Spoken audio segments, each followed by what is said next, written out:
కూటమి ప్రభుత్వం ఏర్పడి ఏడాది అవుతున్న సందర్భంగా తల్లులకు కానుకగా తల్లికి వందనం పథకం అమలు చేయనున్నట్లు ఏపీ కూటమి ప్రభుత్వం వెల్లడించింది. తల్లికి వందనం నిధుల విడుదలకు ప్రభుత్వం నిర్ణయించింది. 67 లక్షల మంది మందికి తల్లికి వందనం పథకం నిధులు ఖాతాల్లో జమ చేయనున్నట్లు తెలిపింది.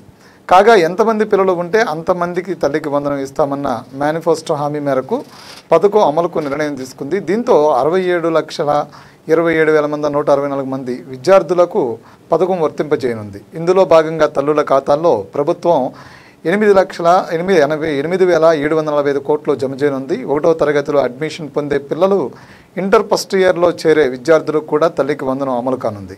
అడ్మిషన్లు పూర్తయ్యే డేటా అందుబాటులోకి రాగానే ఆ విద్యార్థులు తల్లుల ఖాతాల్లో నిధులు జమ చేస్తారు. పథకం విధి విధానాలను ఖరారు చేస్తూ అధికారులు జీవో విడుదల చేయనున్నారు. ఇక సూపర్ 6 హామీల్లో భాగంగా కూటమి ప్రభుత్వం ఇప్పటికే పింఛన్ల పెంపు, అన్నా క్యాంటీన్, మెగా డిఎస్సి, దీపం పథకం 2 అమలు చేసిన విషయం తెలిసిందే.